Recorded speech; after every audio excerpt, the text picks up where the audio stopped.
Continuamos con más en este reporte H y hoy vamos a tratar un tema importante que es el siguiente, la disforia de género. Así que damos la bienvenida a la especialista, la doctora Natalia López de Moratalla, y es doctora en Ciencias Biológicas por la Universidad de Navarra. Doctora, buenas tardes, ¿cómo está? Muy bien, estupendamente. Gracias por estar esta mañana con nosotros. Oiga, cuénteme un poquito porque la ciencia muestra evidencias muy recientes sobre los efectos de los bloqueadores de la pubertad en niñas, niños y también en adolescentes trans. Es importante conocer y socializar estas nuevas evidencias, en especial para quienes toman decisiones que muchas veces generan políticas públicas por demandas sociales, pero con escaso soporte en investigación y resultados científicos. Por ello, la doctora Natalia López de Moratalla, de la Universidad de Navarra, realizó recientemente una investigación basada en estudios, en diagnósticos y en evidencia científica, lo más importante, respecto a las condiciones en que se registra esta disforia de género en niñas, niños y adolescentes, los procesos y tratamientos para el cambio de identidad sexual y las repercusiones, sobre todo en el cerebro de las niñas, niños y adolescentes que son sometidos a estos bloqueadores de la pubertad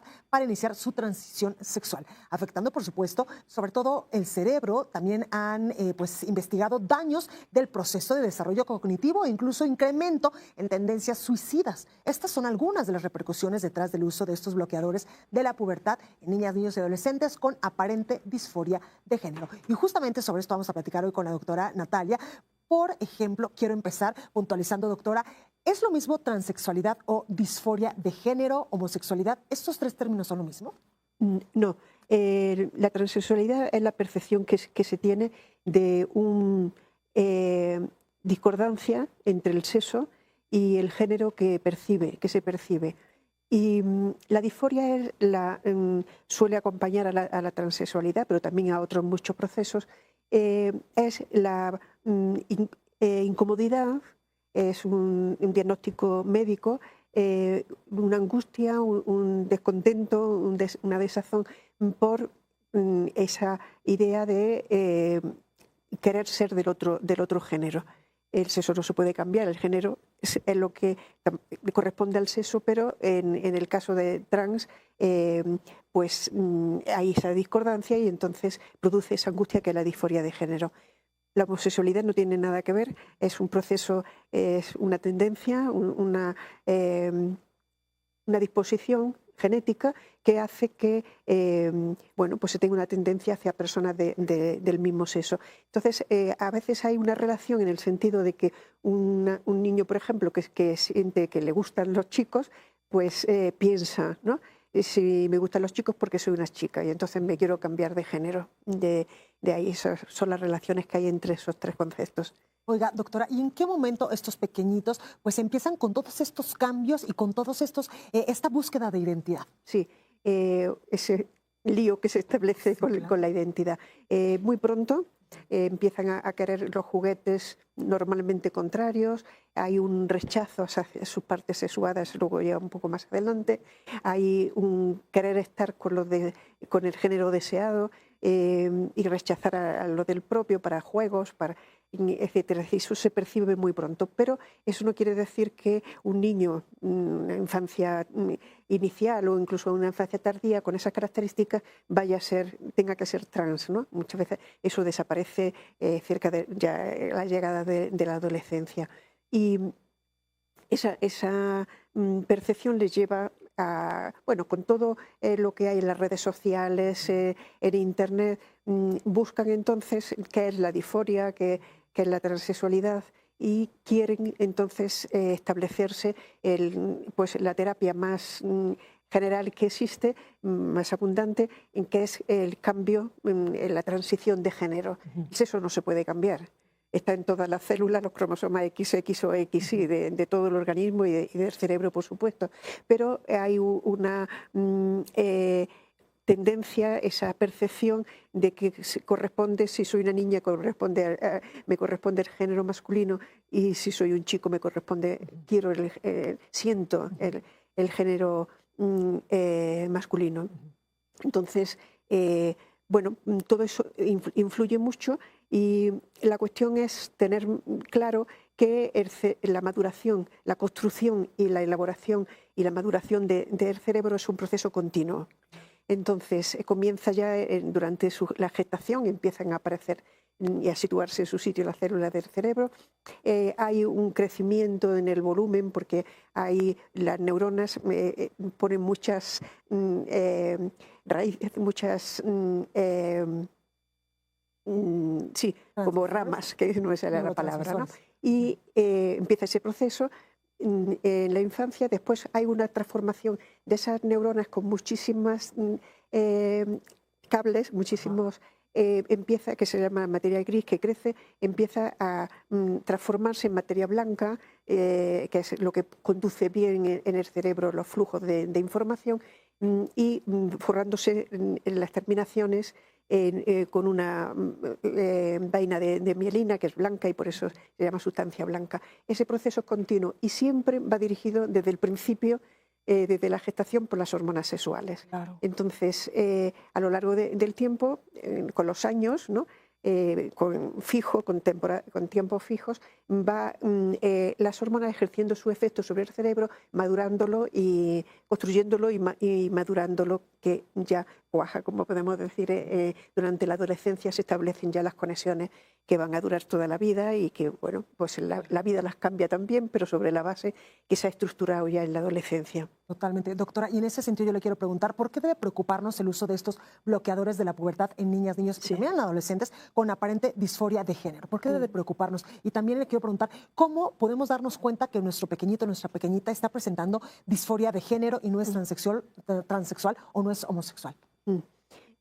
Bueno, los bloqueantes de la pubertad, en ese periodo continuo, hay una etapa, hacia los 11 años, que es la aparición de la pubertad. En ese momento, dirigido por las hormonas sexuales, como he indicado antes, hay una gran liberación de hormonas. Suben enormemente las hormonas sexuales, distintas en el chico y en la chica, y entra así, con esa fuerza de las hormonas, en la adolescencia, en ya establecerse la estructura del cerebro. Si uno lo bloquea, son fármacos que son semejantes a la hormona, pero distinto no es la hormona, y bloquea la producción de hormonas sexuales, en definitiva, ¿no? Entonces, toda esa laguna, durante ese tiempo, con los bloqueantes, no se están produciendo las hormonas sexuales, además en esas cantidades grandes que corresponde a esa edad. Entonces ahí hay una alteración del cerebro bastante fuerte, ¿no?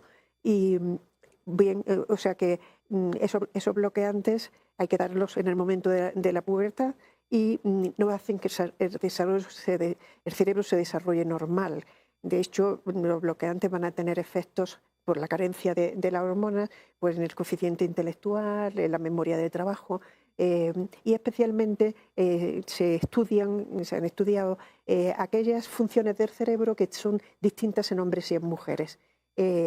Áreas muy concretas que procesan distintas actividades cerebrales, ¿no? Una importante es que la corteza cerebral, la capa externa del cerebro, la parte frontal, procesa los procesos cognitivos. Entonces, no se desarrolla como debe esa etapa por falta de esas hormonas que ha quitado los bloqueantes, los bloqueadores de la pubertad, y por eso hay déficit de cognitivo y también psicológico, porque son distintas áreas las que quedan afectadas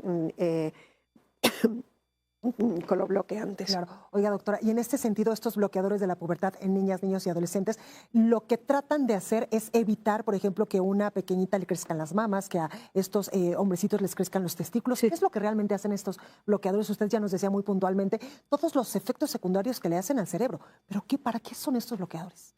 Esos bloqueadores lo que hacen es que, al no tener esas hormonas, que son las que le corresponde a su sexo, y querer cambiar, porque está dentro de un proceso de reafirmación del género que quieren, que sienten, que perciben, ¿no?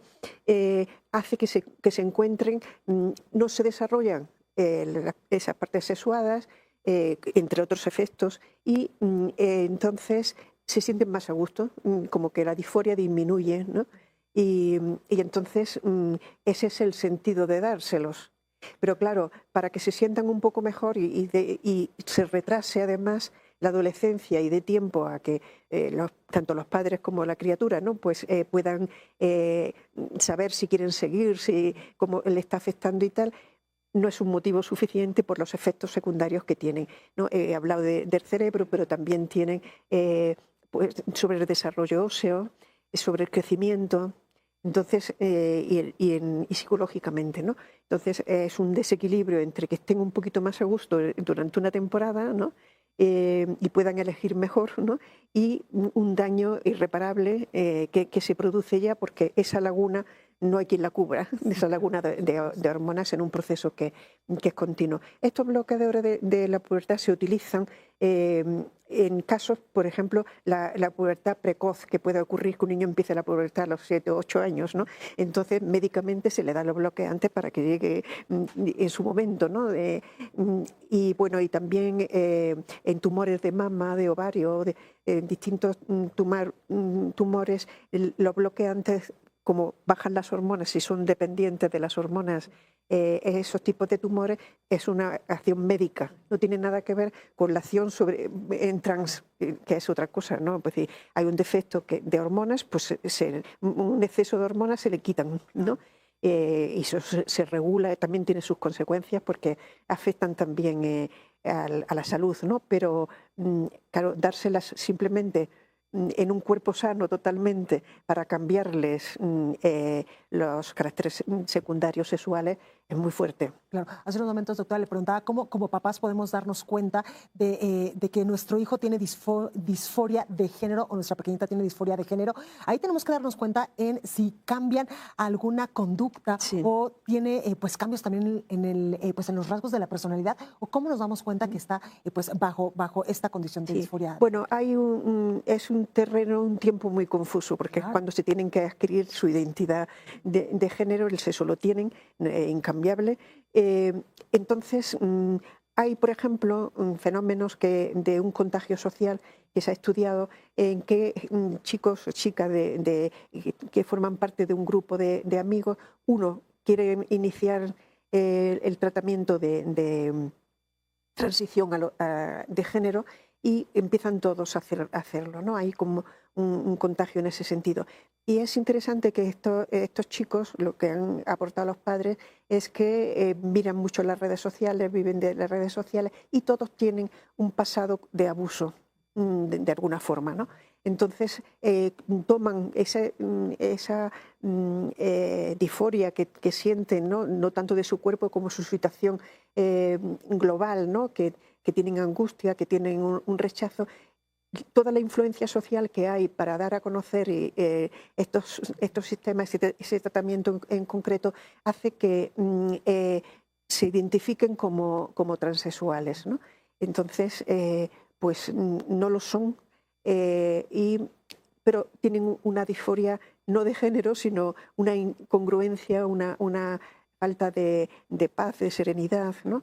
De ahí, y se confunden. Y tienen todos en común esa característica. Rápida, que llaman, ¿no? Sí, el contagio o la disforia de género rápido, ¿no? Aparece de pronto, nunca han mostrado nada, ni siquiera de pequeños han querido jugar con otros juguetes o jugar con los de sexo contrario mejor que con los suyos. Es decir, no hay, y sin embargo aparece ahí y es un contagio social. Por Las redes sociales tenemos que estar muy atentos, muy atentos a las conductas y a los rasgos Sí, de personalidad de sí, nuestros adolescentes. de sí, nuestros pubertos. mucho. Y bueno, conocer también lo que les ha pasado, que muchas veces tienen miedo de contarlo y tal, pero suele haber un abuso en la familia o entre los iguales y entonces son cosas que hay que conocer qué les pasa, ¿no?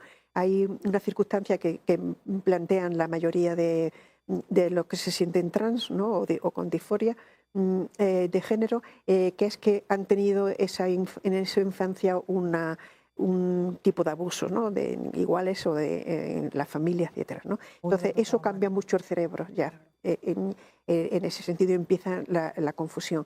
Por otra parte, se sienten, pueden ser homosexuales que piensan que si un chico le gusta a los chicos es porque es una chica, ¿no?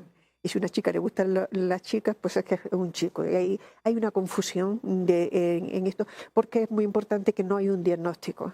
Y entonces eso es tremendo, ¿no? Que a estas alturas, después de muchos años y cuando muchos países están volviendo y están prohibiendo que se prescriban los bloqueadores de la pubertad y el efecto de las hormonas cruzadas que después le dan, porque claro, le quitan las suyas le tienen un tiempo sin hormonas y le dan las contrarias, ¿no? Eso tiene muchísimos efectos, ¿no?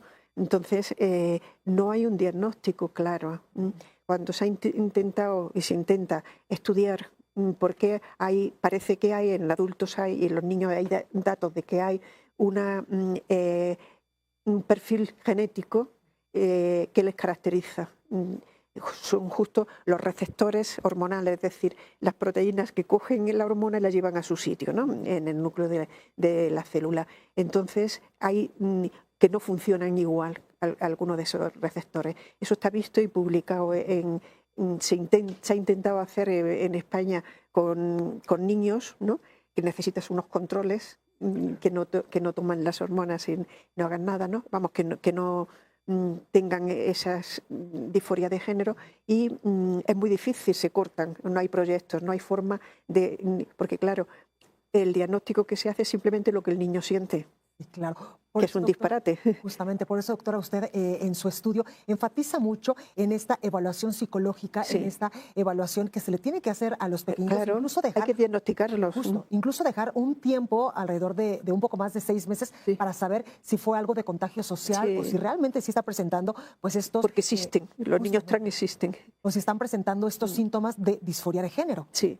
Claro, y necesita, además de eso, que es un análisis sobre lo que dice el niño y ver un poco las características psíquicas y psicológicas que tiene, es necesario una prueba contundente, que puede ser ver el perfil genético que tiene, ¿no? Porque hay una tendencia. La transexualidad que existe tiene una base genética que hace además con esos genes cambiados en distintas formas menos eficaces, hace que en el cerebro una red que es la de percepción del propio cuerpo, que tenemos todos, una red importantísima, ¿no? La que nos percibimos nosotros en este cuerpo, esté distorsionada a consecuencia de la genética. Claro, ahí hay pruebas diagnósticas que se pueden hacer y no meter, porque hasta ahora el número de niños trans era bajísimo en el mundo entero, ¿no? Ahora es un crecimiento además continuo, pero de multiplicación hasta de 50 veces.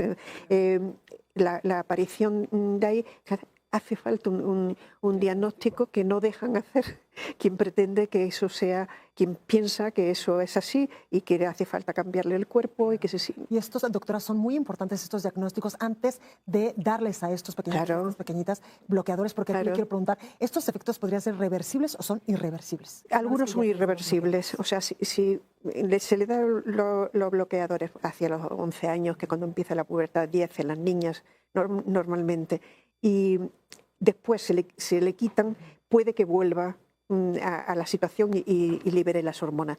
Si no, eso ya está cambiado el cuerpo, el desarrollo óseo y el cerebro. Ya es irreversible, sobre todo si a continuación de los bloqueadores le dan las hormonas cruzadas. ¿Qué es esto de las hormonas cruzadas? Las propias del otro género, del otro sexo, para cambiarles corporalmente pues el desarrollo de las mamas o de los testículos. Incluso hay una cirugía posterior a darle las hormonas que se parezcan más al género que quieren, ¿no? Que perciben. Entonces, ahí es muy difícil, que esos cambios corporales ya no tienen vuelta atrás. Doctora, y en este sentido y en este tema tan importante del que estamos hablando el día de hoy, quiero cuestionarle sobre un asunto, el suicidio o los intentos de suicidio. ¿Existe alguna relación científica probada entre las tendencias suicidas en niños y niñas trans? Sí. Cuénteme. Hay datos, los niños no trans se les llama cis, por convención, trans y cis, ¿no? Entonces se duplica, hay una proporción mucho más alta de suicidio en los niños trans que en los niños cis. O sea, eso hay datos.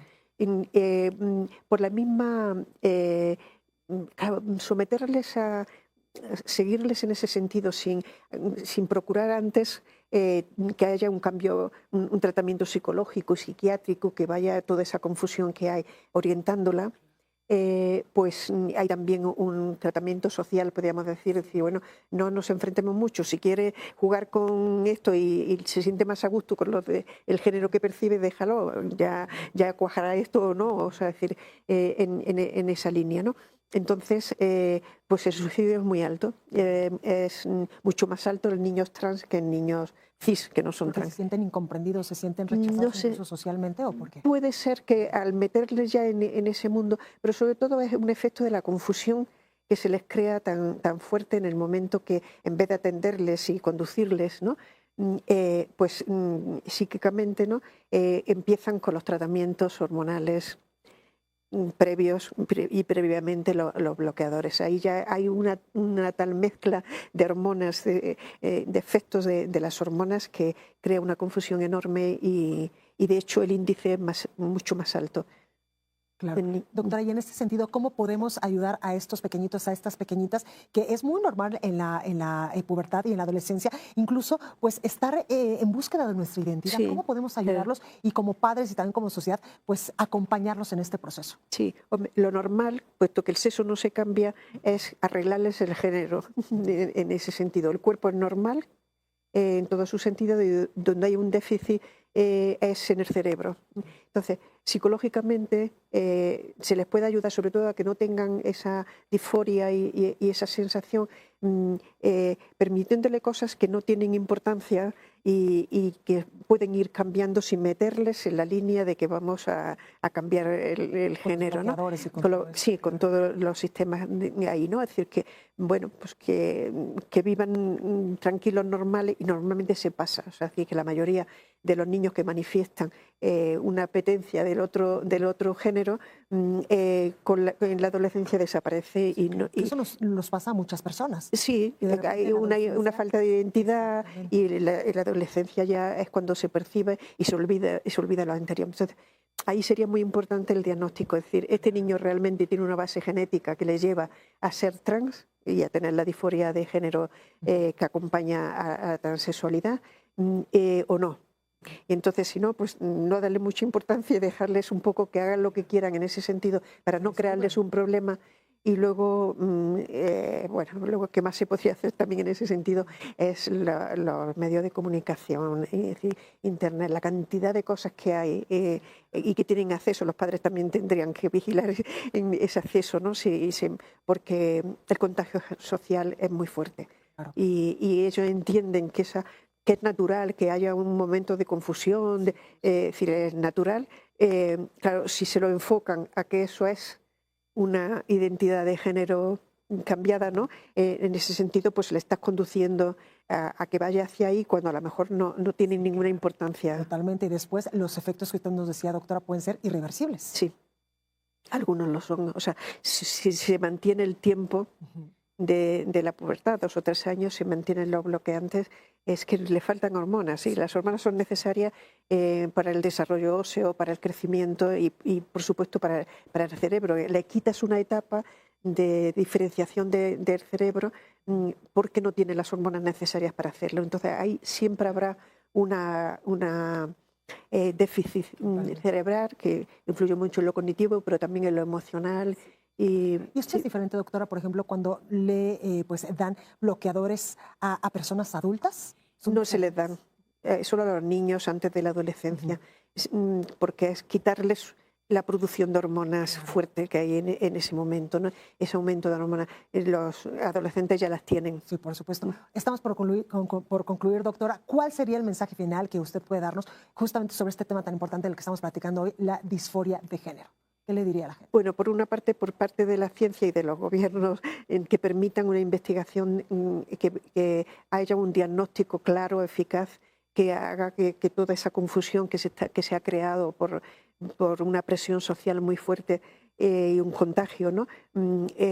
Pueda establecer que no, que esto es pasajero, que es una moda y lo que es real, porque los niños trans existen en un número pequeñísimo que necesitarán un tratamiento porque es una alteración, necesitarán un tratamiento y, sin embargo, la gran cantidad de niños con disforia de género que no tiene nada que ver con la transexualidad. Pues ahí lo tenemos. Natalia López Moratalla, doctora en Ciencias Biológicas por la Universidad de Navarra. Gracias, doctora, por estar nuevamente con nosotros y ayudarnos a entender justamente sobre este tema de los bloqueadores de la pubertad en niñas, niños y adolescentes. Gracias, doctora. Gracias a vosotros. Gracias. Bueno, pues ahí la información y así concluye este tema, pero le invitamos a sintonizar nuestras siguientes emisiones para analizar estos temas de profundidad que impactan directamente, por supuesto, a nosotros como sociedad. Doctora, gracias por estar con nosotros. Bienvenida siempre. Gracias, aquí. Gracias. Bueno, pues seguimos con más aquí en Reporte H. Estás viendo Reporte H con Blanca Becerril.